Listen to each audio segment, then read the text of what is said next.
Saudara 9 warga Kabupaten Aceh Besar terjaring operasi penyakit masyarakat yang digelar oleh Polres Aceh Besar dalam rangka menyambut bulan Ramadan 1443 Hijriah. Petugas mengamankan barang bukti uang tunai, tuak dan batu domino yang digunakan para pelaku.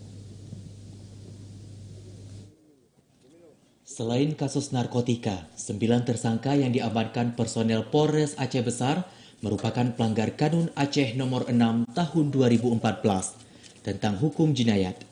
Dari para pelaku, polisi mengamankan barang bukti sabu, tuak, chip judi online, hikes domino, serta uang tunai jutaan rupiah. Menurut Kapolres Aceh Besar AKBP Charlie Saputra Bustamam, pelaku ditangkap dalam operasi penyakit masyarakat yang digelar sejak 28 Maret lalu. Penangkapan ini dilakukan setelah petugas menerima laporan warga.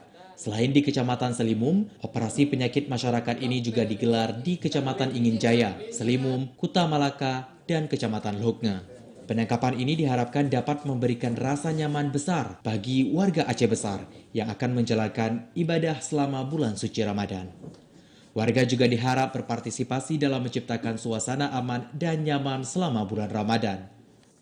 Jadi ini adalah tersangka yang kita amankan dari kasus judi, kemudian minuman keras, dan narkoba. Dalam rangka kita menyambut bulan suci Ramadan, semoga dengan adanya penangkapan ini tidak pidana yang terjadi selama bulan Ramadan.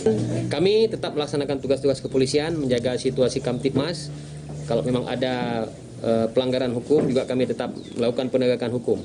Sementara itu, untuk mempertanggungjawabkan perbuatannya, para pelaku kini ditahan di Mapolres Aceh Besar.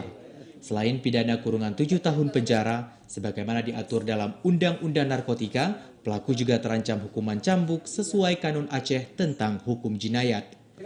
Dari Aceh Besar, Arman Konadi, TVRI melaporkan.